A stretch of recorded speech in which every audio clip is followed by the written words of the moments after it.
ভোর থেকে রাজধানীর বিভিন্ন বাস টার্মিনালে ঢল নেমেছে সড়ক পথের যাত্রীদের।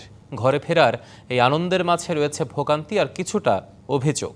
গাবতলী বাস টার্মিনাল পরিদর্শনে গিয়ে সড়ক পরিবহন ও সেতুমন্ত্রী বলেছেন, গণপরিবহনে যারা বিশৃঙ্খলা এবং অনিয়ম করার চেষ্টা করছে, ঈদের পর তাদের বিরুদ্ধে ব্যবস্থা নেওয়া হবে।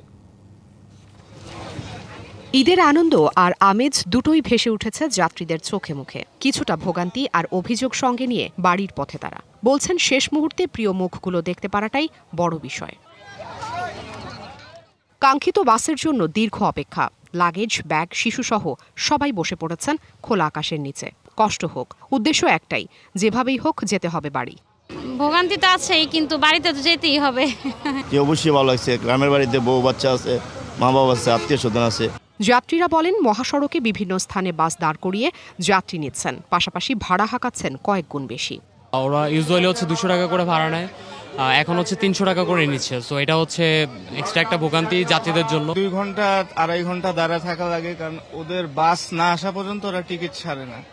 মহাখালী বাস টার্মিনালে যাত্রীরা অপেক্ষা করছেন বাসের জন্য, আর গাবতলীতে বাস অপেক্ষা করছে যাত্রীদের জন্য। ওনারা যদি পার্ট বাই পার্ট 10 মিনিট পর পর বা 15 মিনিট পর পর গাড়িগুলো ছাড়তো, তাহলে এতগুলা যাত্রী হয়তো বা এখানে একসাথে জড়ো হতো না। পদ্মা সেতুর মোটর যাত্রী নেই, আগে তো যাত্রী আমরা গুলোতে পারতাম না, আর এখন গাড়ি বসে রয়েছে, যাত্রী পাচ্ছি না।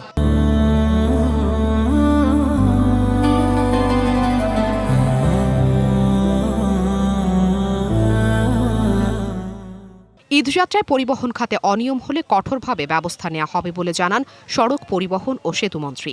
সবাই কিন্তু নির্ধারিত ভাড়া নিচ্ছে, অর্থাৎ ভাড়া বৃদ্ধি, অতিরিক্ত নেওয়ার কোনো নিদর্শন আমি এখানে পেলাম না, এবং আপনাদের সামনে সেটা পেলাম না। তো আমরা ম্যানেজমেন্টের মাধ্যমে রাষ্ট্রের যে দায়িত্ব, আমাদের মন্ত্রণালয়ের যে দায়িত্ব, আইন শৃঙ্খলা রক্ষাকারী বাহিনীর যে দায়িত্ব, সেটা দিয়ে আমরা এই পরিস্থিতি নিয়ন্ত্রণ করতে সক্ষম হয়েছি বলে আমি দাবি করব।